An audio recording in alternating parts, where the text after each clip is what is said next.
Latino, Northern Colorado. Today, we are so happy to have one of the people that I love most in my life on the show, my mom, Luz Elena Garcia. And today, my mom is going to help us make Mexican Buñuelos. And she's gonna share all of the love, the history, the cultural connection that comes with making this beautiful Mexican dessert during the Latino holidays.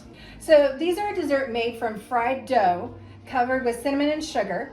They're usually flattened into discs, which we can see right here in front of us, served around Christmas and New Year's in many Mexican households. And although the recipe is simple, the love and the culture, the connection are strong. They're so deep. It is the thought that they originate from Spain during the Spanish conquest and subsequent settlement of the Americas. Spanish conquistadors brought them to the tradition with them. These are consumed throughout Latin America, and they are also popular in Colombia, Nicaragua, and Cuba. Although the ingredients vary slightly throughout the different regions, each evolving according to the local tastes and customs, all connect to the history and tradition. In some countries, you'll see folks add anise seeds, others put sugar, cinnamon, honey, jam, or cream on them. They all have a wheat-based dough and the spice of our ancestors. You know, many people of Hispanic heritage also believe that buñuelos are good luck to eat during the holidays, whether that's Christmas or New Year's. And so it's really cool to just see like that food means so much to so many people. And Mom, I just want to thank you so much for being here with us today. You're welcome. Do you want to share a little bit about yourself?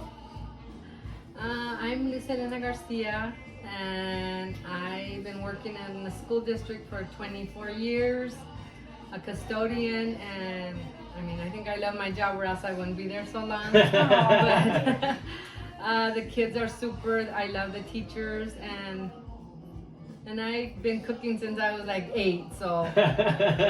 Like many Latinas and many Latinos out there as well, right? So Mom, do you want to start by sharing your recipe with us? Sure. Okay. All right, we'll see you in a sec. Primero, muelo la canela.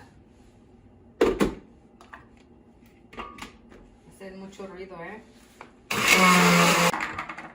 Ok, ya lo molí.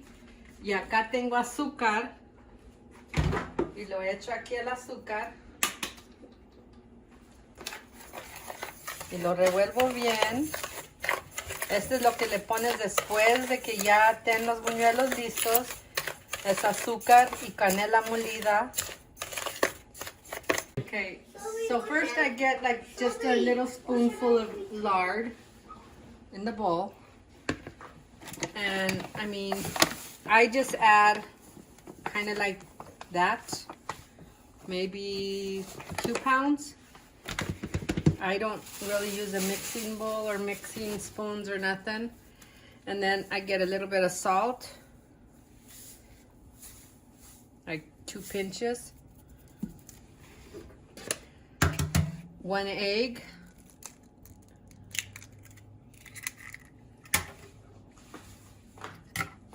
like this much sugar,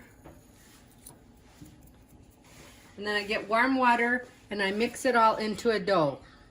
So I have like 2 cups of like warmish water, not really hot, but more warm than hot. And first of all, I mix all the ingredients, the dry ingredients, till it kind of like really mixed up. It looks like hard work. It's not. Kind of the same thing like you make flour tortillas, but minus the egg and minus the sugar and a little bit more lard.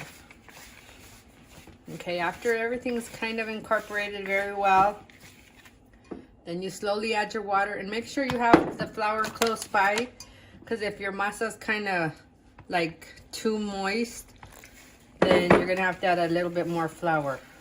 How do you know if it's too moist? Because it's like sticky like this. This is too wet, but I haven't mixed everything, so.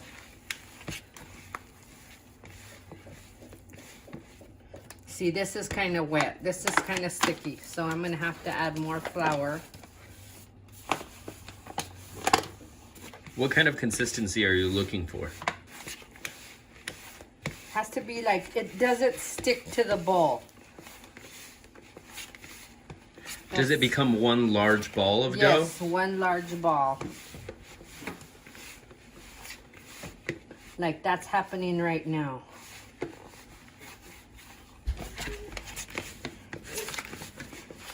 Hey, Sonny, come here. And then knead that, all that's on your hands in there too. And see, the masa is like, it doesn't really stick to your hands. It should be like this.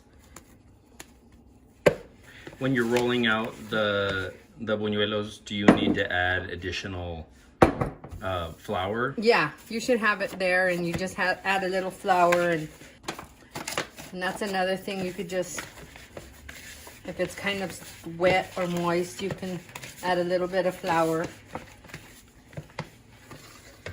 And then you can kind of knead it on the counter.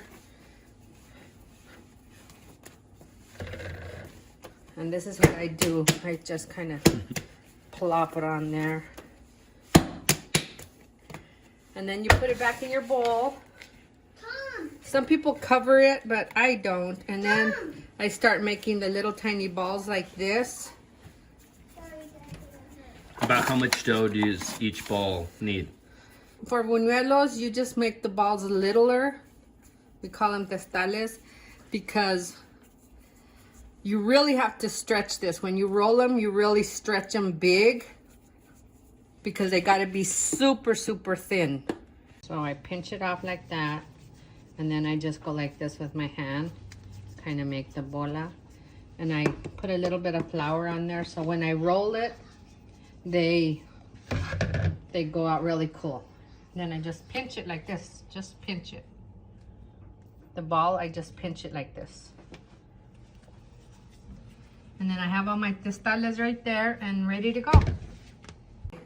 So now you got to make sure you turn on your oil to make that really hot, because it got to be super hot in order to fry them up really good. And then you put them in this, and then after they kind of like cool off a little, then you put the sugar and cinnamon on. So I have all these towels laid out. They're servilletas. And once I roll out my testales, we lay them on here. All the buñuelos, we lay them on here because they have to dry. They need to be dry. And why is it that they dry? Because that's easier for them to fry, and I don't know, that's just been the tradition that we're supposed to let them dry. Does that stop them from like puffing up maybe as much, or? Yeah, because fry bread, when you make buñuelos like that, they puff up. It's kind of like sopapillas, and we don't want that. We just want them to fry and they stay thin. So after letting them here, like rest and dry like a good 20 minutes, then that's when I start taking them one by one and fry them over there. So this is what I do. You know, I constantly turn them over so they can get like drier. That way they're staying like kind of dry. And then I start rolling. And I just roll, constantly kind of like pulling them out, because that helps them stretch. Because they got to be super, super thin. Almost like paper. That's why, because normally when I make tortillas, I leave them a little bit thicker and I don't roll them to that thin. But buñuelos, you have to make them super thin. So you're constantly pulling and stretching as you go. And if you make a hole, well, you just kind of just go over it with the bolillo, and it refixes itself. So after this, it's like this.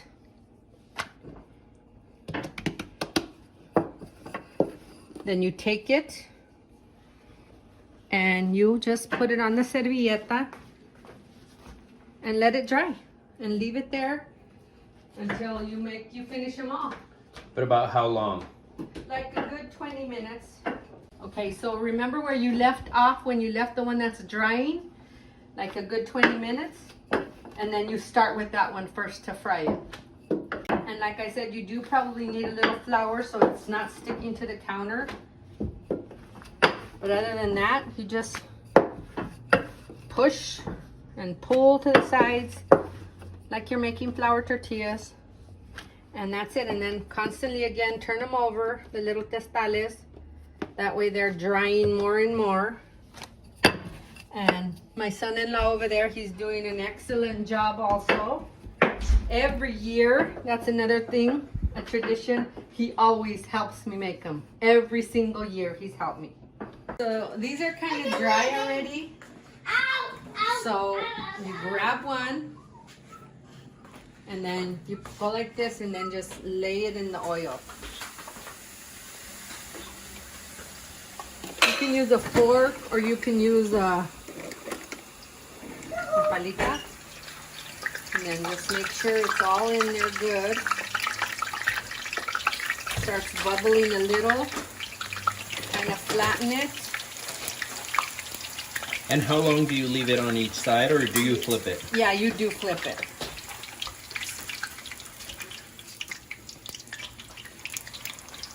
You can use, I have some of those too, those pinchy Oh, like deals. tongs? I should use some of those, huh? It's however you traditionally make them.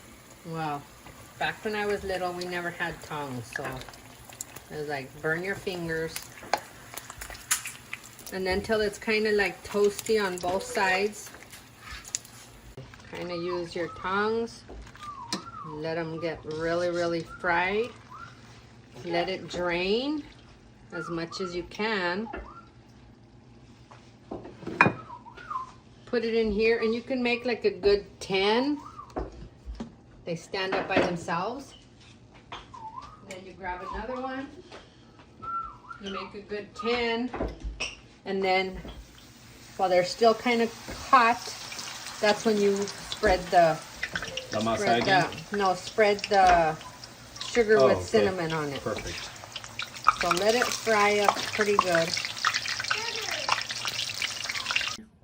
Kind of let the oil drain, and I'll just let this one dry still because it's still hot.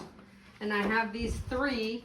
So you get your sugar, you put your buñuelo inside there and just sprinkle it on there because it's still kind of moist and wet with the oil.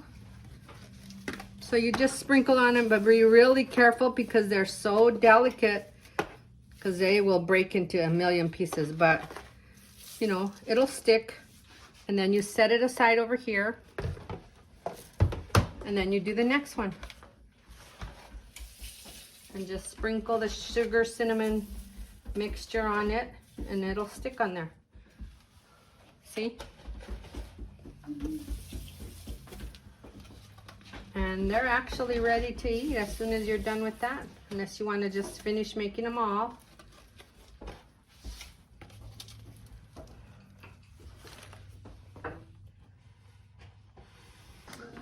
All right, so I guess it's time to roll. The contest begins. Who will do it better? Me. Well, they both have 2 testales and bolillos right there. So let's see who does a better job. And you have to roll them out kind of thin. They have to be super, super thin. Why do they have to be so thin? Kind of like this. And then we lay them out to dry like I told you earlier. Because they fry easier. Okay. Way easier. And they stay super, super thin. And how big do you want it? As big as it can get. But super... Without tearing it? Without tearing it and without making like Florida or something. Or Texas? Or Hey, Rhode Island? That's actually coming out really good, Chris. Yeah, he's been practicing. His other one wasn't like that. And look at Rhonda's doing an excellent job also. Thank you. Yes. Yeah, Chris. But you've made tortillas before, haven't you, Rhonda? I've tried. I've attempted to make tortillas before, and then I I've go buy. eaten a And then lot I of go buy them. tortillas. Do what? I've eaten a lot of tortillas. Yeah, me too. Too many, I think. Oh my God, mine's actually coming out really nice.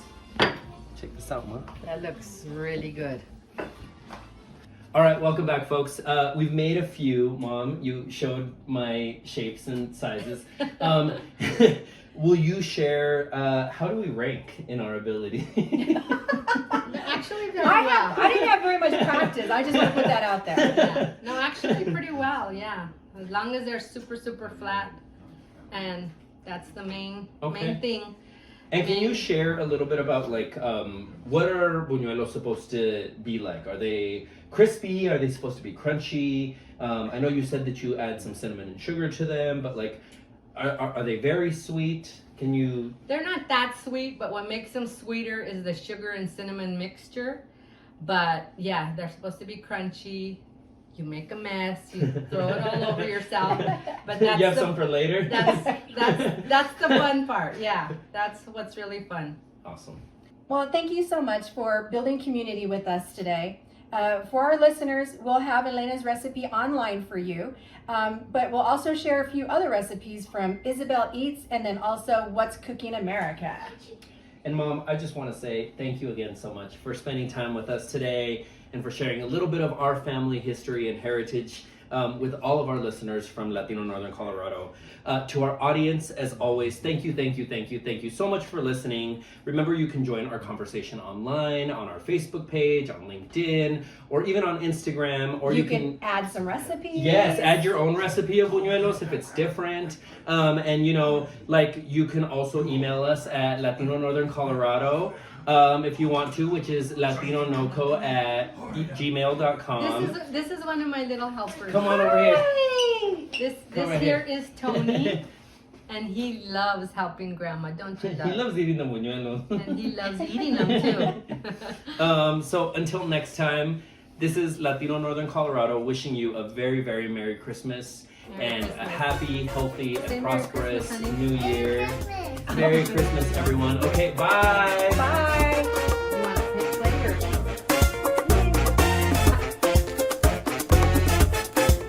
play or?